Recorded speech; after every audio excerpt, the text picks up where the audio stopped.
ये कहानी मैनुअल नाम के लड़के की है जिसे अपने माता पिता के तलाक की वजह से अपने एक रिश्तेदारों के साथ रहना पड़ता है। मैनुअल 3 महीने के लिए स्पेन के दूसरे शहर में अपने चाचा हुवान के घर रहने के लिए आया था, मगर उसे स्टेशन पर काफी टाइम इंतजार करना पड़ता है। मैनुअल पहली बार अपने रिश्तेदारों से मिल रहा था और अपने माता पिता से दूर आकर वो निराश था। पर उसका अपने घर से दूर रहना जरूरी था क्योंकि उसके माता पिता एक दूसरे को तलाक देने वाले थे। मैनुअल जब हुवान के घर पहुंचा तो उसे पता चला कि उसके 3 चाचा है, जो कि ये तीनों बड़े ही पेलहरबाज आदमी हैं। ये लोग एक ही बिल्डिंग में रहते हैं, मगर उसे 3 महीनों के लिए अलग अलग घरों में रहना होगा। पहले मैनुअल हुवान के घर में रहने वाला है। अगले ही दिन अपने दुकान में ले गया जहां सिर्फ लवंडियां ही काम करती है और वो अपने चाचा को औरतों के साथ फ्लर्ट करते हुए देखता है। मैनुअल उससे काम सीख रहा था, पर तभी वहां उसकी बेटी फुना सांता आ जाती है, जिसे देखते ही मैनुअल उसे पसंद करने लगता है। मैनुअल हुवान और फुना सांता के साथ वक्त बिताकर बहुत खुश था और एक दिन हुवान उन दोनों को शहर से दूर घुमाने लेके जाता है, जहां शांति के माहौल में हुवान उन दोनों को पेंटिंग सिखाने लगा। हुवान ने मैनुअल को कुदरत की खूबसूरती के बारे में बताता है और उस खूबसूरती को तस्वीर में उतारने की कोशिश करने लगे। कुछ देर बाद वहां एक आदमी आया जिसे देखकर मैनुअल और फुनासांटा डरने लगते हैं।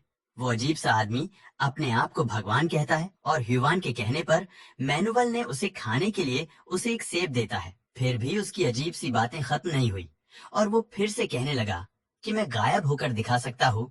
ऐसे ही अजीबो गरीब हरकतें करके चला गया और फिर हमें अगले सीन में दिखाया जाता है। फोना सांता अपनी माँ से डांस सीख रही थी और वही मैनुअल को हुवन कला के बारे में समझा रहा था। हुवन की वजह से मैनुअल कलाकारी के बारे में और कला की खूबसूरती के बारे में समझना शुरू कर दिया था, पर इस बीच उसका ध्यान फूना सांता के पूसी पर ज्यादा ध्यान था। मैनुअल धीरे धीरे फन सांता को और ज्यादा पसंद करने लगता है और ये बात फना सांता भी समझने लगी थी क्योंकि वो भी मैनुअल को भी पसंद करने लगी थी। इसीलिए वो दोनों हर समय एक दूसरे के साथ रहते थे। इसी बीच फना सांता को लगता है कि मैनुअल खुश नहीं है, उसे बेहतर महसूस कराने के लिए अपना लालीपाप चाटने के लिए दे देती है और कहती है, मैं तुमसे कभी भी अलग नहीं रह सकती हूँ।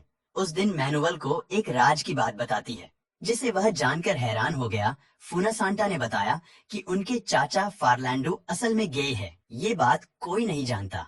हुवान के घर रहने के बाद अगले महीने मैनुअल फार्लैंडो के साथ रहने लगा और उनकी बेकरी का काम समझने लगा। ह्यूवन की तरह फार्लैंडो एक कलाकार है और जाइलो बजाया करता है। जाइलोफोन बजाते देख मैनुअल को म्यूजिक का जादू सवार हो जाता है। फार्लैंडो ने बताया कि जीनियस बनने के लिए कुछ सालों तक मेहनत करनी पड़ती है।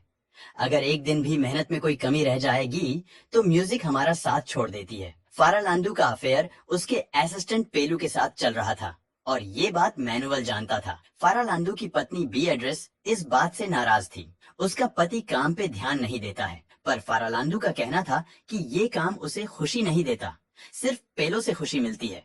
एक दिन उसका असिस्टेंट पेलू ने बताया कि मेरी शादी होने वाली है, इसलिए फारलैंडो को छोड़ना होगा। उन दोनों के बीच हो रही सारी बातें मैनुअल और फुनसांता सुन रहे थे।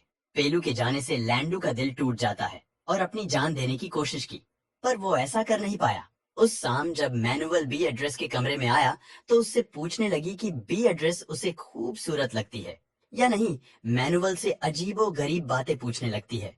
तब मैनुअल ने फारालैंडो और पेलू के बारे में उसे बता देता है। इस अफेयर के बारे में जानकर बी एड्रेस मैनुअल से इस अफेयर को राज रखने का वादा करने के लिए कहती है और फारालैंडो से नाराज होने की बजाय बी एड्रेस उसे संभालने लगी, जिसके बाद उसे बेहतर महसूस कराने की कोशिश भी करती है। मैनुअल एक नई दुनिया देख रहा था और इस दुनिया में उसे फुनसांता के साथ खुशी मिल रही थी। उस दिन अचानक उन्हें 2 अनजान लोगों को छत पर आते देखा। तब फुनसांता ने बताया कि वो अमेलियो की बेटी लोली और उसका बॉयफ्रेंड है जो गाजा लेकर वहां से भागा है। फुनसांता को तब कुछ नजर आया और वो कहने लगी कि मेरे घर में कुछ गलत हो रहा है। घर की ओर जाने पर उन्हें पता चला कि फारालांडो की मौत हो गई है। हर कोई परेशान था, मगर उन सबसे ज्यादा परेशान बी एड्रेस थी। उसने बताया कि अचानक से जमीन पर गिर पड़े और उसकी मौत ही गई। हुवान और उसके बड़े भाई अमेलियो ने फारालांडो को जमीन पर बेहोश देखा। उन्हें समझ आया गया कि दिल का दौरा पड़ा है। सही समय पर अमेलियो उसे बचाने में कामयाब हो जाता है। उस दिन के बाद मैनुअल अमेलियो के घर में रहने लगा। अमेलियो की बहन मार्गरीटा मैनुअल को पढ़ाने लगी, पर मैनुअल उसे और अमेलियो की पत्नी लूला को परेशान करता रहा। एक दिन मैनुअल के पिता अंटोनियो का फोन आता है और मैनुअल को पता चला कि अब वो इटली में रहते हैं। मैनुअल अपने पिता को बताया कि मार्गरीटा हर वक्त उन पर नजर रखती है, इसीलिए वो परेशान होने लगा है और घर आना चाहता है। मैनुअल ने फुनसांता को बताया कि जल्द ही उसके पिता उसको लेने आने वाले हैं। ये सुनकर फुनसांता निराश हो जाती है। मैनुअल और फुनसांता एक दूसरे से शादी करना चाहते हैं, पर वो जानते हैं कि दो कजन्स एक दूसरे से शादी नहीं कर सकते हैं। अमेलियो के घर में एक कमरा था जहां जाने की किसी को इजाजत नहीं था, मगर मैनुअल उस कमरे में चला गया और उसे पता चला कि ये कमरा असल में अमेलियो का क्लिनिक है। अमेलियो उसे क्लिनिक में देखकर खुश हुआ और अपने दूसरे भाइयों की तरह वो भी मैनुअल को अपने काम के बारे में बताने लगा। अमेलियो एक आंखों का डॉक्टर था जो मैनुअल को आंखों में छुपी खूबसूरती को दिखाने लगा। कुछ समय बाद मार्गरीटा उन पर नजर रखने लगी और उन बच्चों पर चिल्लाने लगी क्योंकि उसने उन दोनों को उस कमरे में आने से रोका था, और अमेलियो से कहने लगी कि उनके पिता यानी कि मैनुअल के दादा एंटोनियो से बात करने की जिद कर रहे हैं क्योंकि वो मैनुअल को ही एंटोनियो समझते हैं। मार्गरीटा का कहना था, मैं उन्हें और नहीं संभाल सकती क्योंकि वो दिन भर मरने की बातें करते रहते हैं। अमेलियो जानता था कि उनके पिता मैनुअल से बात करके अच्छा महसूस करेंगे, इसीलिए उसने मैनुअल को अपने पिता के पास भेज देता है।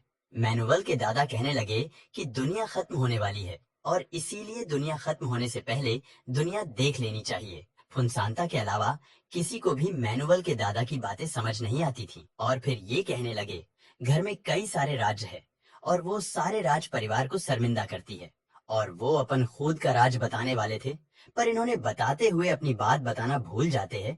जब उन्हें अपनी बात याद आती है तो उन्होंने बताया कि मैं वर्ल्ड वॉर का हिस्सा रह चुका हूँ। उस दौरान एक आदमी को बहुत बुरी तरह मारा था और उसे मारकर इसी घर के भीतर गाड़ दिया था। वो ये राज बताने के बाद ये कहने लगे कि उन्हें एक ऐसी जगह जाना है जहाँ वो सुकून की सांसें ले पाए। यही कहकर वो सो गए। कुछ देर बाद मैनुअल लॉडी आज समय बिताने लगा और वो ये सोचने लगा कि लोली खूबसूरत दिखने के लिए अपने चेहरे को पेंट क्यों कर रही है। जब मैनुअल उसे उसके बॉयफ्रेंड और गाजा के बारे में पूछा तो नाराज हो गई।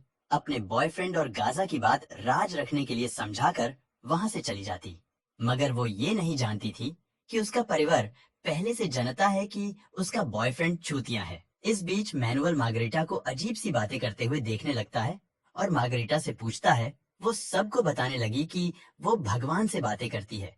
अमेलियो उसकी बातें सुनता है तो वो नाराज होने लगता है और उसके पागलपन को छुपाने की कोशिश करता है, मगर मैनुअल उसकी बातें सुनकर मजे ले रहा था। उस दिन अमेलियो ने लोली से कहा, तुमको अपने बॉयफ्रेंड से दूर रहना होगा, पर जब उसने अमेलियो से बहस करना शुरू किया तो अमेलियो अपना आपा खो बैठा। अमेलियो को इस तरह देखकर मैनुअल बुरी तरह डर गया, पर लोली ने समझाया कि उसके पिता कभी कभार चुतियों वाली हरकत कर बैठते हैं। मैनुअल इस अजीब से परिवार के पागलपन का हिस्सा बनने लगा था, मगर ये पागलपन उन लोगों के लिए आम बात थी। वो सब ऐसे बर्ताव करने लगे थे जैसे वहां कुछ हुआ ही नहीं है।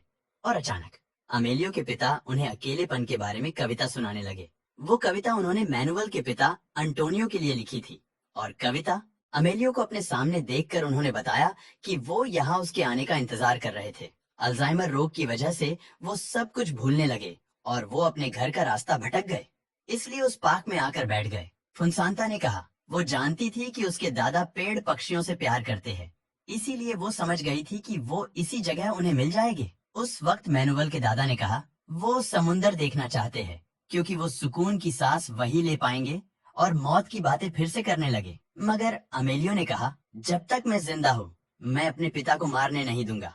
अमेलियो ने वादा किया उन्हें समुंदर के पास ले जाएगा और ये सुनकर वो बहुत खुश हुए। घर जाते हुए अमेलियो के पिता एक और कहानी सुनाने लगे और ये कहानी सुनते सुनते ये सब लोग घर पहुंच गए और उस दोपहर उनकी समुद्र देखने की ख्वाहिश पूरी हुई और मैनुअल अपने पूरे परिवार के साथ बीच पर गया और पहली बार परिवार वाले बहुत खुश थे और उन सबको देखकर फुनसांता के दादा को सुकून मिल गया। सालों की सुकून की सांसें लेने की ख्वाहिश पूरी हुई और आखिरी ख्वाहिश पूरी होते ही उसी बीच पर मैनुअल के दादा की मौत हो गई। उस पूरे परिवार की तरह मैनुअल भी दादा की मौत की वजह से दुखी था, पर उस वक्त अंतिम संस्कार पर मैनुअल के माता पिता भी आ गए थे और तब मैनुअल को एहसास हुआ उसके माता पिता के अनेक बाद उसका और फुनसांता का रिश्ता हमेशा के लिए खत्म होने वाला है। वो आखिरी दिन था जब उन दोनों ने एक दूसरे को देखा, क्योंकि अंतिम संस्कार के बाद मैनुअल अपने माता पिता के साथ अपने घर लौट गया और मूवी यहीं पर समाप्त हो जाती है।